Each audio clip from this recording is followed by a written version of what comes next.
So to get us started, I'd like to just throw out one question that just came up, especially as Dr. Silvergill was speaking. And the question that I want to pose is, what role does the law play in publishing ethics? Are there laws, legislation that has been written that says that certain things are illegal? Can people go to jail for, so let's say, for example, there was, I forget which presentation, someone publishes research that was fabricated that then gets cited and leads to maybe treatments that are just misinformed, and maybe someone dies from that. Is it possible to trace it back and for someone to go to jail for those types of infractions? So it sounds like I don't know a who wants question to- for me. I don't know who wants to take that question. Maybe Mark. So I suspect that there will be regulations that different research agencies will have that perhaps don't amount to national laws, but might in fact violate certain regulations and might subject the grant recipient to certain punitive measures by the agency or perhaps their institution. But that's probably not really the question. I think that for the most part, the law of most countries that I'm aware of have an exception for, I think there's a term of art, it's going to be mediated advice or mediated intervention.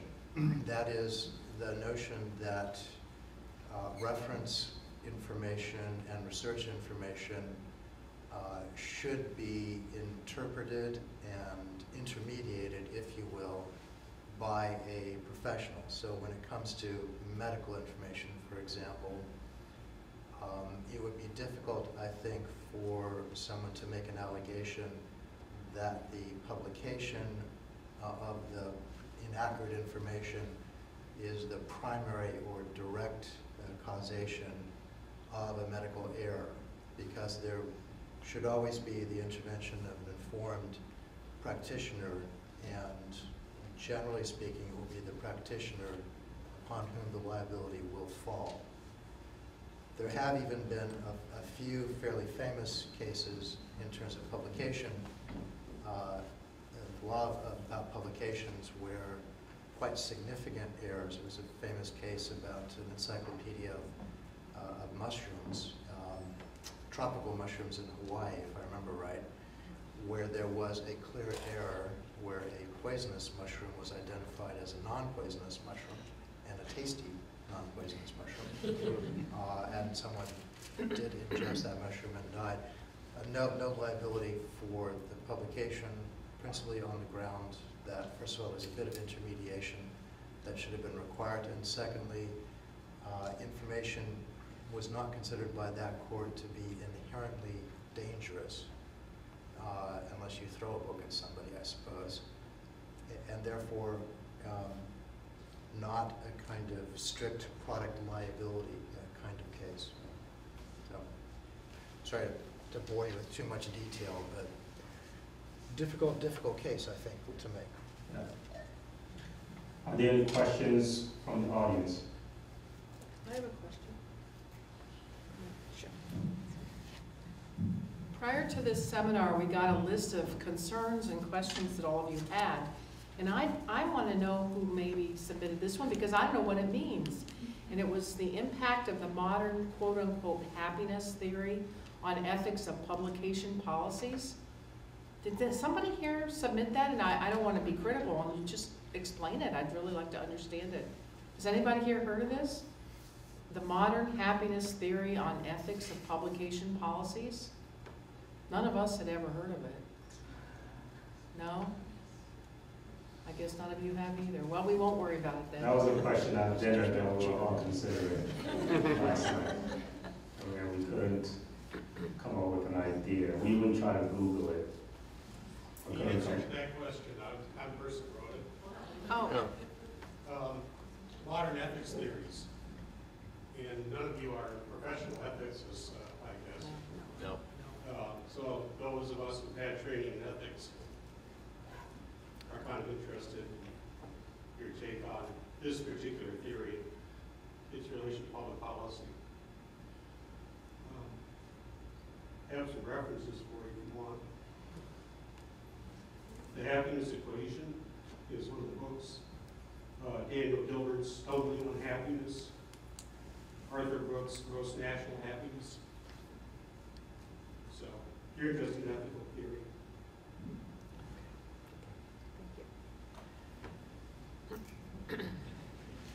Sorry. Okay, question there? I'm Kelly Lloyd, I'm a postdoc here at the University of Maryland, Baltimore. And my question is, some of the presentations you mentioned about retractions and that people are still citing the retracted articles. And I don't understand whether, if something's retracted, is it removed from the public record, or can people still can you still find it in PubMed? Is there any notification that it has been retracted at all? I can comment on that. I think what happens, at least for a lot of people that are citing manuscripts, is if you're going through a paper and you're looking at the reference list, I don't know how many of you go back to PubMed and check every one of your references. I don't think a lot of people do. Some people do, but I don't think everybody does. And I think what can happen is that if a paper's been retracted, it may be showing up in a publication that was published several years ago. It will not be cited as retracted, and rather than the author going back to the original PubMed reference where they would see that it was retracted, they're using it right out of that paper. And I think that's a piece of it. So, literally retracted doesn't mean that the article is removed. It means that, well, its status as a retracted paper is identified in some fashion.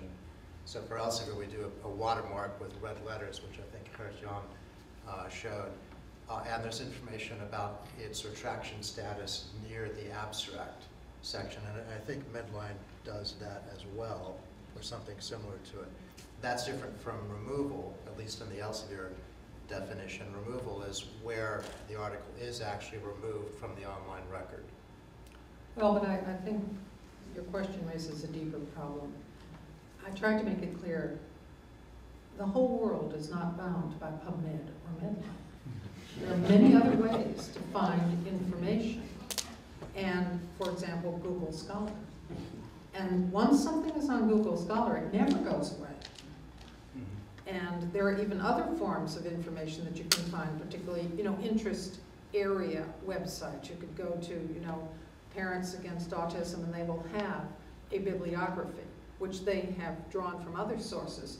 But I think what I tried to say and warn us about, and why we need to rethink this now, is we're not dealing with the same community or the same commons. It's a much more open-ended universe now. And to the user out there, it's very difficult to distinguish. We say, okay, it has to be on Medline or PubMed or it really doesn't exist. Well, that's actually not true. There's a lot of interesting government reports, et cetera, that you get other places. There's also an awful lot of garbage you get other places. So I think the challenge is really increasing. And to my way of thinking, it therefore raises the importance of peer-reviewed literature rather than challenging it. Back 30 years ago when Harold Varmus was one of the proponents of throw it up on the wall and the good things will stick. I think we realized, no, a lot of stuff is going to stay up there and never come down. And it really raised the value and the critical importance of everybody who participates in the traditional means of at least entering something into the scientific commons, even if it goes out over the web.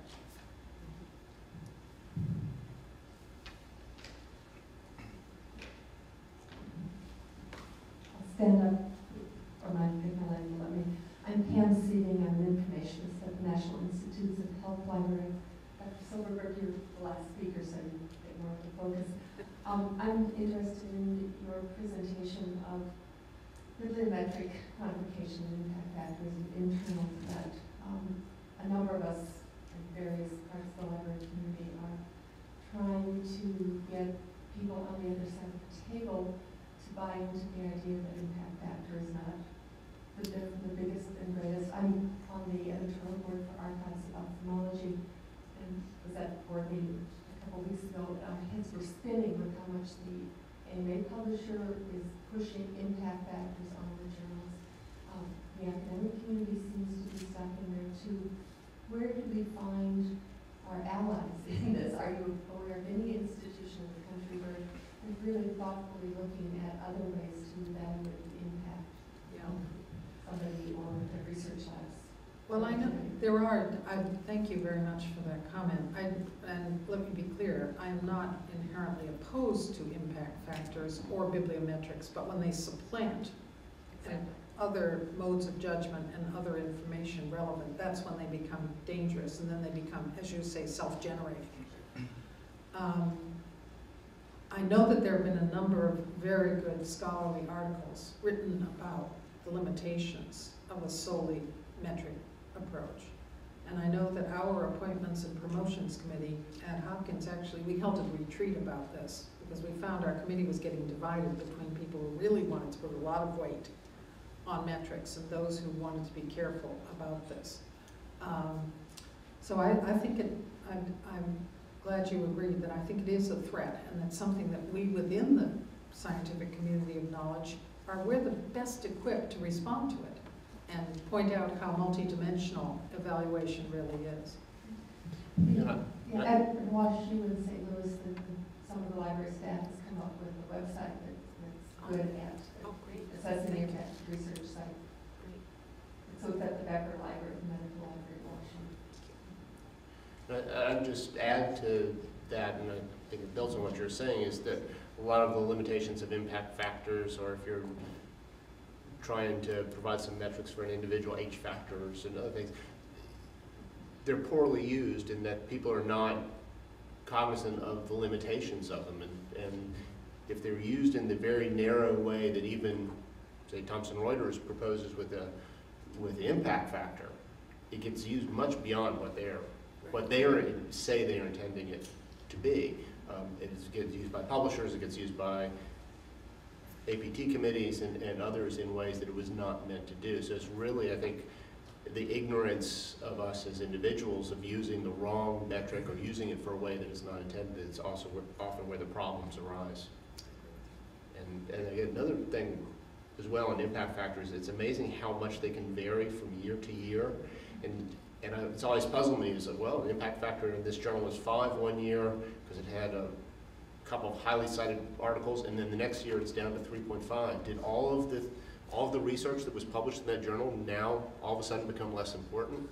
Obviously not, but those types of swings can happen in over short periods of time, but they are viewed as long-term global metrics of a journal or such that I don't think is necessarily relevant. Elsevier has done a couple of studies and published a couple of papers on the impact factor, and I think our position is exactly what's been said here, which is they should be used very sparingly and for very specific purposes. Nonetheless, they are very handy, and it's one of those things that often becomes a shorthand for a number of things. And so, frankly, when you have number systems like that, they do tend to sort of take on a logic and a voice of their own somehow. So. And if I may briefly add to that, first of all, I think everybody here agrees on everything being said, that the impact factor should be used with care and for the right purpose. But it's also clear that more and more factors are being now developed simply because people realize, is this the right metric? For many years, we've only looked at the impact factor, and Steve just mentioned the H index, but there are many more factors. And one that I would like to point out is one that is source normalized, because a high impact factor in a certain field doesn't mean anything in another field. So it's very difficult how you assess the impact factor.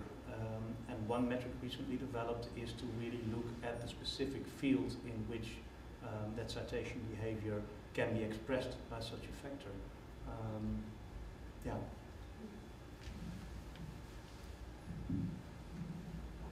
Any questions?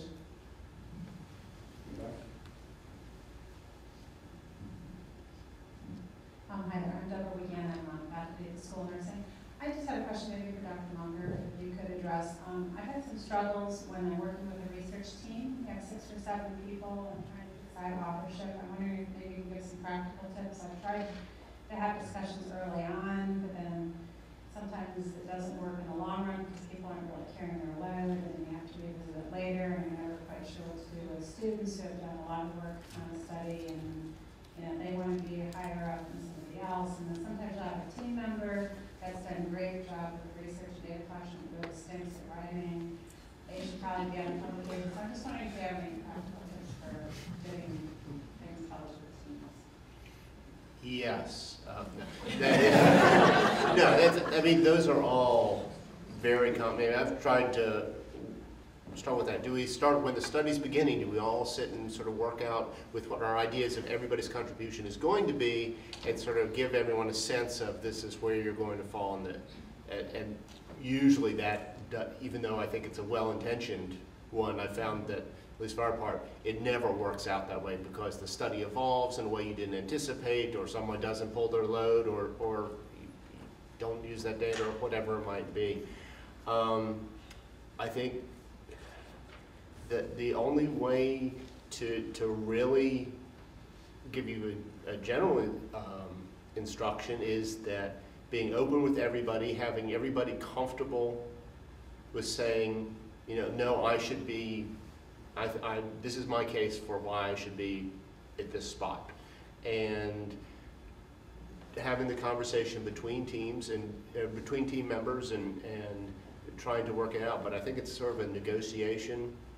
And at the end of the day, there may not be a happy resolution, but you do have to get it to a resolution, and it may be the pressure of the lead investigator to sort of say, okay, I hear what you're saying, but I really think that no, this person should be first author and you need to be second. These are my reasons.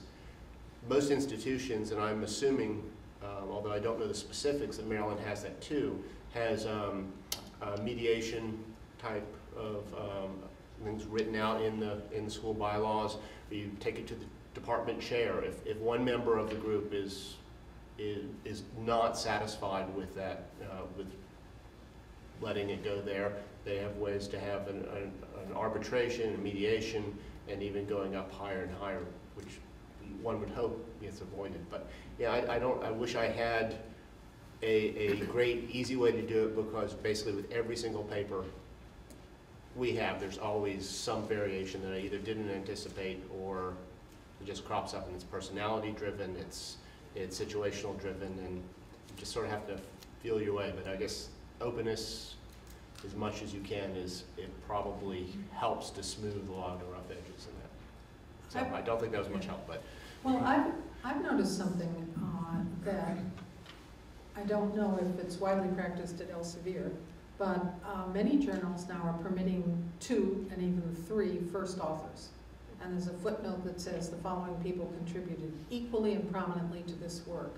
I have to say my students really like that. And we've been doing it more and more, because I think, as you say, who is to weigh the weight of a contribution, say in an original hypothesis, in the actual work of collecting the data, in thinking up the really insightful statistical analysis, the excellent writer, which is never me, so that, you know, different gifts should be equally recognized. And I think if we can move more towards that, it will probably be better for everyone.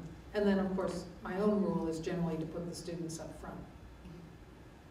You know, because there's nothing more they can do to me at Hopkins, but they need to get ahead of mine. I recently encountered it was an authorship issue around a book chapter in a text that I'm editing, and the chapter, we sent each chapter out for review, and we were very clear with reviewers that in fact we were asking them to review the chapters written, give us their professional opinion, and the reviewer came back with lots and lots of ideas and suggestions, which the authors made, and then the reviewer came back and said they expected that they would be made an author of the chapter. And I said, no, that's not going to happen. But there was a bullying quality to the emails. And it got a little nasty in terms of this person's insistence that she be made an author on this chapter because she had done such an extensive review. And I wrote back and said, I thank you very much. I really appreciate the effort you put into this, but you are not an author on this chapter. And then I never heard from her again. But it raises an issue, though, that I think I'd never encountered before, which was that a reviewer thinking that they somehow had some ownership of what was written. And this person had not written the chapter. They had given suggestions on outline and content, but they had not done the writing. But there was if I had been less experienced, perhaps, and more prone to somebody being able to push me around, I probably would have caved, because this woman was very, very insistent. Prominent faculty member in another university. So I just raise it because it was a point where I had to hold the line. Question back there? Along the same lines, I've seen a couple times in my career that someone who's sort of the head of a lab, very advanced in their career, toward the end of their career, is on papers out of that lab or out of that place, even though they may not have had a direct, certainly didn't write the article. Is that fading because of all these concerns about it, or is that just tradition that we hold, or how do you see that these days? Sure. You know what I mean? Yeah, I know what you mean, and I certainly remember it as well. But I think there are really two ways to look at it. And one is, I'm going to be on every paper, so I will have 500 papers, and it doesn't matter if I just looked at you when you came in the morning or opened the door. I've encountered that. But the other is, and frankly, this came again from one of my students. She'd written a paper and she wanted me to be on it. And I said, I really didn't do too much on this work. And she said, no, but it'll mean a lot to me that I published with you. So, there are different aspects to this issue. Yeah. And a couple of points. One is with colleagues in European institutions where there sometimes is a more hierarchical relationship of the professor, then the group leader, and lots of times I've seen a lot of pressure for people to be on based on their position rather than, which in your question is almost more of a, in some ways, sort of the honorary oversight, but there where people, no, I must be second author because I am the group leader. And that can be a challenge to deal with. That doesn't seem to be as much the case in, or at least my experience in the American system, just because it's a little more, laboratories are individualistic. But I was going to make another point, but I forgot it, so I'll move. Yeah.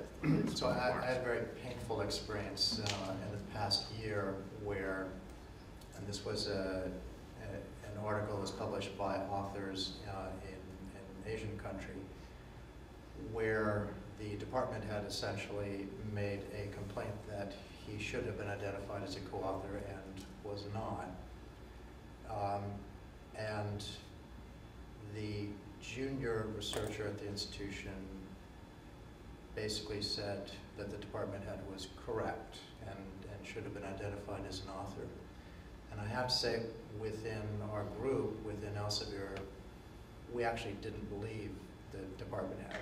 And we believed that it was formalism and that it was very likely that the department head was just there for titular reason. But there, all the other co-authors agreed that should have been done, and it was kind of their collective decision. So, with some reluctance, we did that and corrected the authorship record in the way that everyone seemed to want to do. Because the other alternative would have been to create a real sort of institutional investigation on this point. And it wasn't clear to us that that would have actually benefited necessarily the junior researcher in that situation. But painful issues.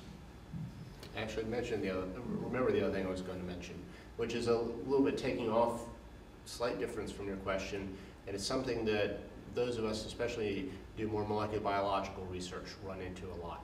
It's reagent sharing, and whether that warrants a authorship.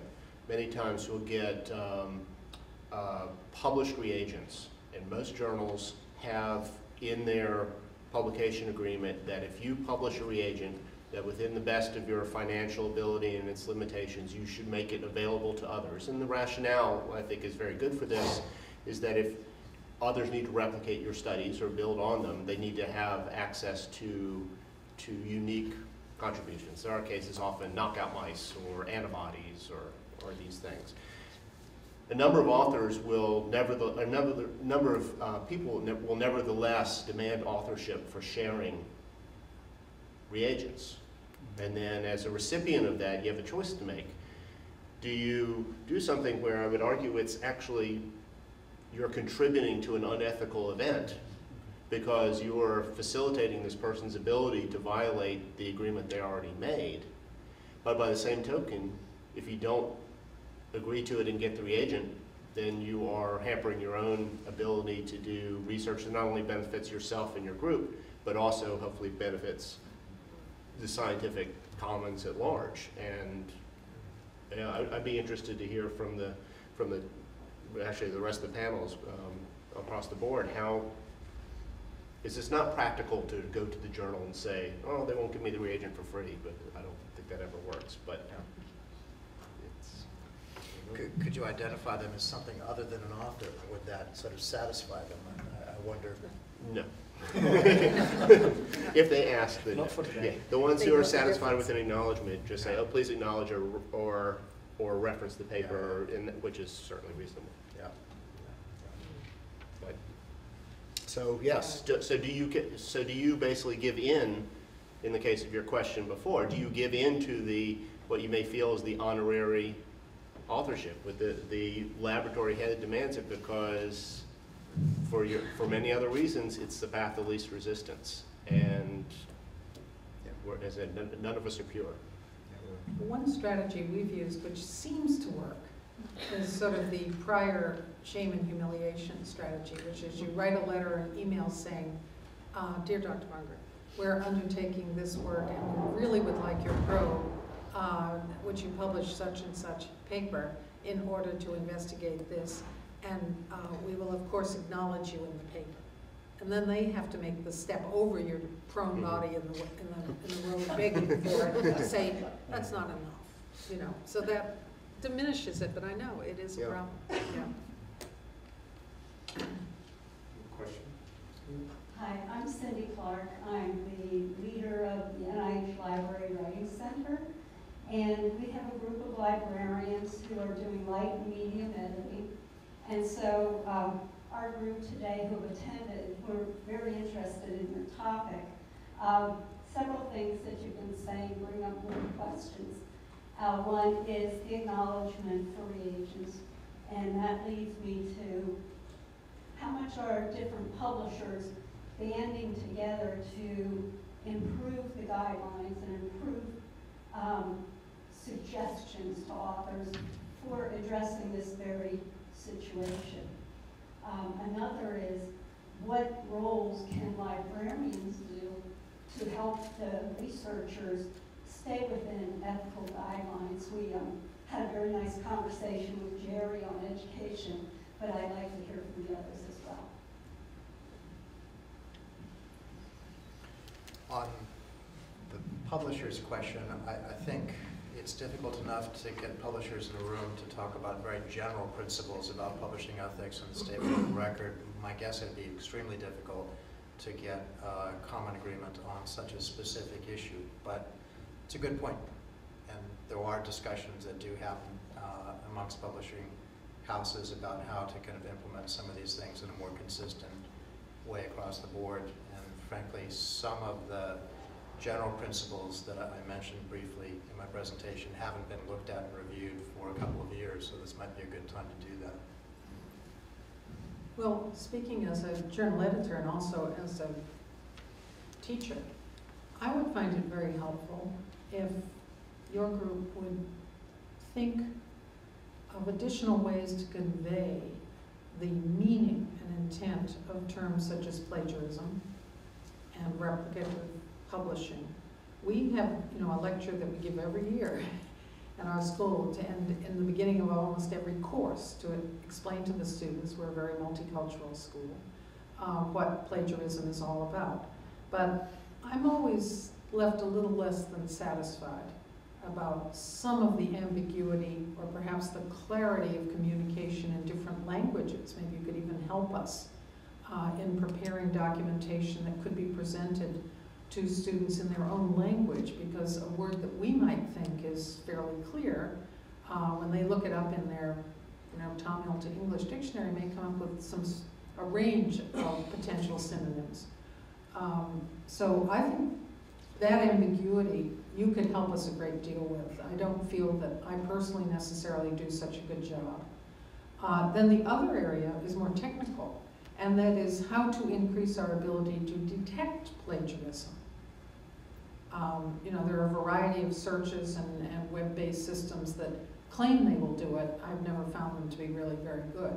But if you can think of ways that we who are expected to be the gatekeepers, that is the editors and the peer reviewers and the publishers, can you give us some assistance that would allow us to pick this up more quickly? I don't know how many times we've had to deal with a paper that's been published, but it's more than once for my journal over the past 5 years, in which a reader points out that this paper was plagiarized. So we missed it. So I guess it's in that area of clarifying some of these codes of ethics, particularly in a multiple language basis, as well as any instruments that you know of that are reliable, fair, and fairly replicable that might assist us. If I may add to that, Ellen, I do appreciate that you consider it a duty to detect plagiarism in the manuscripts. You said you also consider that for fraud. However, I was slightly surprised to see such a high number of respondents considering that one of the expectations of peer review, because how can you identify fraud, what's going on in a lab, what people are doing, especially if the smaller the group gets, if someone, we are currently in the middle in Holland in the midst of a big research fraud of a highly respected professor of Tilburg University, and one of the reasons why it wasn't detected is that he basically performed much of the research, if not most, alone. And then how are you going to detect that from the manuscript? So it's novel, but it's also very, very difficult, I think, to detect it. I certainly agree, and anybody who is determined to commit fraud can probably do it. I mean, look at Wall Street. But there are some ways in which if you, an expert peer reviewer knowledgeable in the field would say, oh, this is just not possible. This can't happen. They grew confluent neural cultures in 2 hours. I mean, something's wrong here. So that's what I mean, those kinds of fraudulent things, which amazingly do, in fact, turn up sometimes in manuscripts. I'm sure we've all seen them. So we do, you're right, there's a level in the example you gave of having to investigate the institution to determine whether a professor really should be on the paper or not. There is a limit. And that's why, again, as I said at the outset, it's really the shared ethos that is the best prevention for all these problems rather than punishments. But there are some instruments that can help us. I agree. I think there's also something to be said for using your reviewers and using your editorial board and instructing them, at least what I've done is instruct them, if something reads like it's too perfect, it probably is. That if the research is too elegant, paper after paper after paper, and for my own edification, that the fraud issue or the publication ethics issue I spoke about, I went back and read that person's manuscripts, at least 10 of them. And there were many, many clues that in fact it was just too good. You couldn't have study after study after study that was so perfectly done. It just didn't fit. But no one picked that up. People didn't gather that. So that was one message I would say is for reviewers and for editors. If it's too good, it probably is too good. But then the second piece is that I know many of the Wiley-Blackwell journals have revised their ethics codes in the journals. And I know my journal, it was done within 6 months of all these issues. So the guidelines to authors are very, very clear about authorship, plagiarism, self-plagiarism, and all of those pieces. And I think if people who are writing manuscripts bother to read them, I think the information is there. But I still want to say again, I think we've got to educate our graduate students. We've got to teach them what constitutes publication ethics, what it means that it's not right, you will get caught, it's not appropriate, and it could damage your career pretty badly. Are there, for graduate students, are there classes on this particular topic, or is it left to each professor to sort of talk about it in their classes? I think there's a shift, at least in nursing. I've heard more and more people talk about incorporating it into their graduate level classes. I think in other disciplines there probably are level classes that come into it, but it's not uniform across discipline. Yeah, it's actually, increasing. Actually, one of the main enforcements of that, of most research institutions having courses that deal with ethics more broadly and publication ethics as a part of it, is the NIH's requirement for any institution that's getting training grants to have such a course. And for any individual who's going to get an individual training grant, they must demonstrate that their institution has a course and that they are taking it. So most places now have every student and sometimes every postdoc is expected during their tenure at that institution to take the course, but certainly they have to. So the NIH is perhaps the best enforcement mechanism of that. Questions from the audience? I have one question that came up in the questionnaire that we sent out. This came up from the people that registered for the event. And this one question is, what is fair usage? And I think what I'll add to that is, and what does it really have to do with ethics? Does that make sense? Haryana is. I think it's kind of a copyright question. So fair use is kind of the idea under U.S. copyright law anyway, that the use of small excerpts and perhaps even individual illustrations and charts might not require the permission of the copyright owner or the author if used for non-commercial purposes in a way that doesn't affect the market for the work. I think to some extent the question is irrelevant in science publishing because whether or not you use a quotation or an illustration from another source, you should in any event always properly attribute the source of the quotation and make sure that that's accurately reflected. And I do think that, I suppose there could be an issue if, and we sometimes have debates about this amongst STM publishers, if you're using multiple illustrations or huge portions of the text, that would probably be inappropriate from a copyright perspective, but would also be inappropriate, I think, from a science publishing perspective.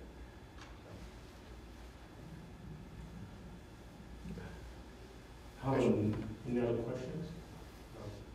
Actually, I had one, if no one out there had one, to bring up that something I learned in the lunch line when Jerry and I were talking. So after my talk, and I'm talking about what you learn about when you're a reviewer and what you've learned about this other paper, and she said, well, aren't you blinded to the authors of the paper? Aren't reviewers blinded to the authors of the paper? I was like, no, you always know who the authors are. And she said in the nursing journals, you never do, and which was equally surprising to me. And so I'd be interested to hear people's thoughts on whether that kind of blinding, where you're not, unlike a grant, where you're also judging a person's ability to do something going forward, where you're really just judging the manuscript in and of itself, whether that is something that is more relevant for across the board. Well, it actually goes both ways, because there are also journals that are now requiring disclosure of the reviewers to the author. So it really, there are two ways. One is to have complete masking, so you're evaluating what you are given. And the other is to make it completely transparent, which presumably cuts down on bad behavior by reviewers. Frankly, in my experience, people are not quite so snarky if they know somebody would know who said this thing. So I think on balance, I would lean towards the disclosure of everybody. Because I think the problem with the blinding to the author, it does perhaps inhibit some of the ability to detect certainly self-plagiarism or duplicative publishing, because you don't know who it is. And it may inhibit the ability to discern that there may have been somebody, you know, sort of too good to be true, because you'd say, well, this person can't possibly do this. They've never published in this area, and now they're saying that they're doing brain transplants in monkeys. I mean, it's absurd. But on the other hand, you might say, well, no, he published last year that he did it, so I guess it's okay. So I think I'd go for the full disclosure. In itself, by the way, to add to that, I see that's really difficult where the balance is. Yeah. But you were referring to the tobacco industry, and in revealing the names in full transparency, that already takes away some of the pressure of disclosure of conflicts of interest, because I remember that it was in Nature, they studied articles published on the indirect damaging effects of smoke, cigarette smoke. And there were surprisingly high number of articles that said, oh, no, there's no damage done whatsoever. But there were also a surprisingly high number of authors affiliated with the tobacco industry. And you take away that conflict of interest immediately, and it becomes much more clear. It sheds light on the purpose of the article. And in addition to that, but this is quite grey, and this is more a subjective opinion, not of mine, but what I sometimes hear also is that in many cases, reviewers can read sort of from reading the article who is written it, from what group is this coming. You can sense it anyway, so that raises the question, what would be the purpose then of hiding those things in? But just to the other side of it, with reviewers who are not hidden from the authors, I know you would have numerous occasions where reviewers are going to self-censor and be easier on authors, especially if those authors are particularly big in their field, or if those authors happen to be on the panel that's reviewing their grants or doing those types of things. I think there is a big question about how open. I agree that people will be less nasty on that, but they're also going to just be less critical. So, Dr. Munger, I'm sorry. Well, I was just going to say, I can't imagine doing it any other way than having it be a blind review. And it really made me think, is there some merit to doing it the other way? And I don't think so. I think it's better for me that my reviewers don't know that paper's written by. And on the same token, I don't want my reviewers, my authors to know who the reviewers are. Because I think that I would have reviewers who would say no. They would decline. Yeah. And I think I'm too low on reviewers to have them decline.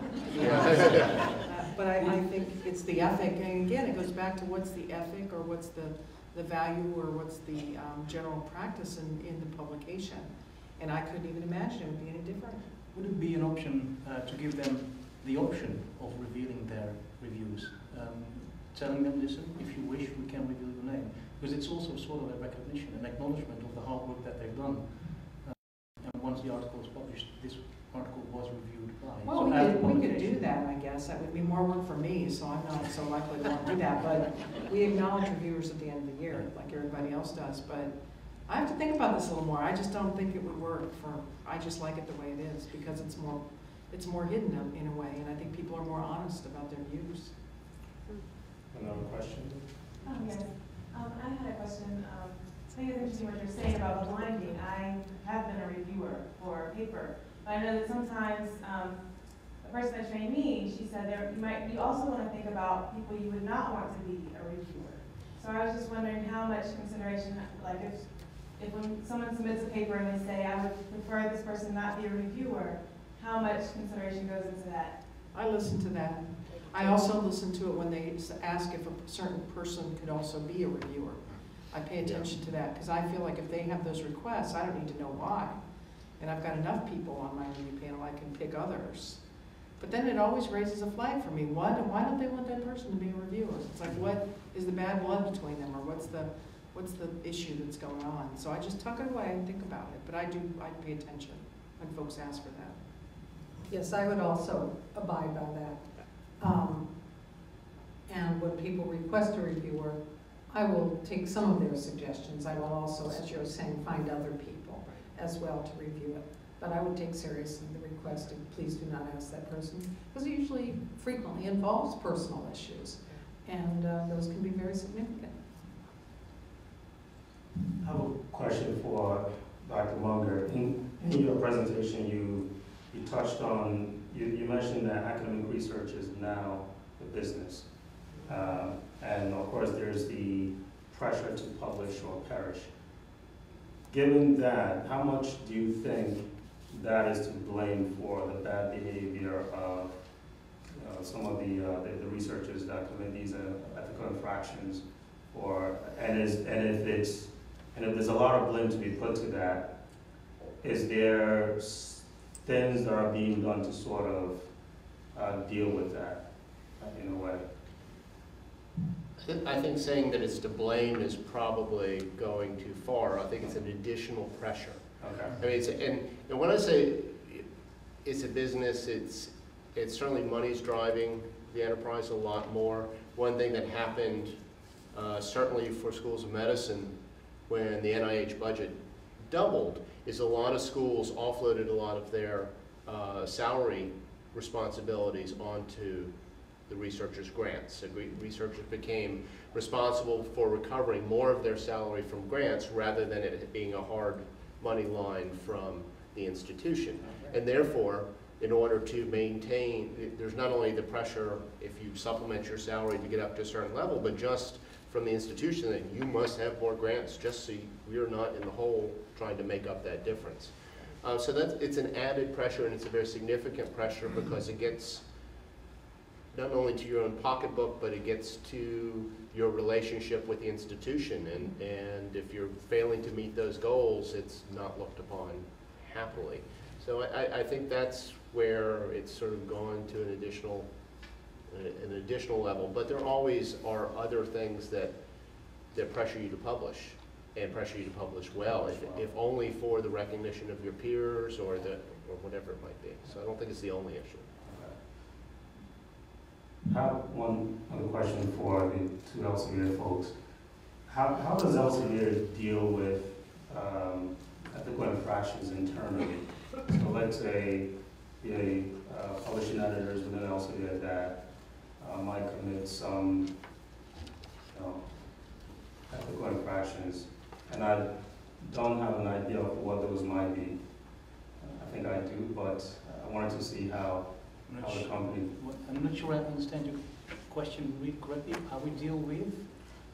Yeah, internal ethical infractions. So if you have a publishing editor that we've identified some ethical issues, how do we deal with internally the publishing editors that might commit some of those? I would immediately, well, there's two people I would go to. Basically, that's the legal department, and for me, most practical would be to consult with the Amsterdam-based legal colleagues, and I'd also discuss it with my manager. Yeah. Any other questions from the audience? Well, I would just want to say that I've certainly benefited from the depth and care with which Elsevier has looked into certain fairly complicated ethical issues. And I think that it's very rapid, and it's very thoughtful, and it certainly seems to me to be fair. So I thank you for that. Any other questions? Okay. Well, everyone has really been time conscious today and has really kept us on our toes. I want to thank the panelists. If you can give them another round of applause.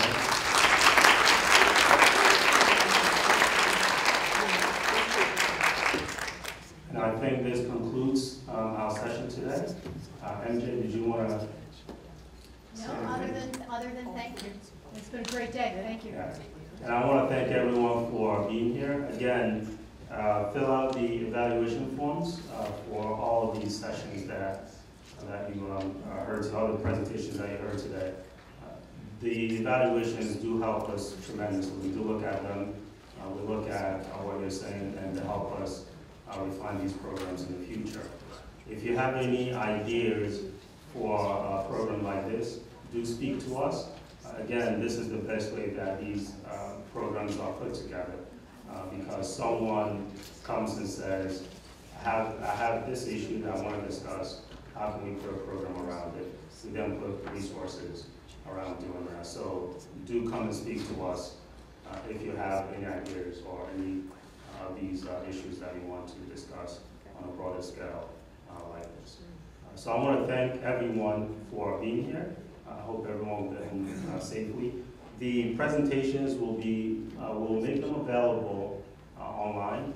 The recording will also be available on the University of Maryland, Baltimore website, as well as the Elsevier Library Connect website. And we will send a link to all attendees for the recording and also for the presentations, so that you can share with your colleagues who are not able to make it here today.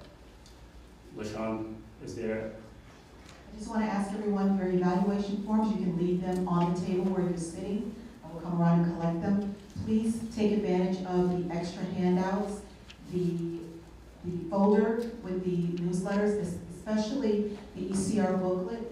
Please take that back to any researcher, any ECR that you know, or mentor that you know. There are also additional tote bags, I almost said handbags, tote bags that are available throughout the room.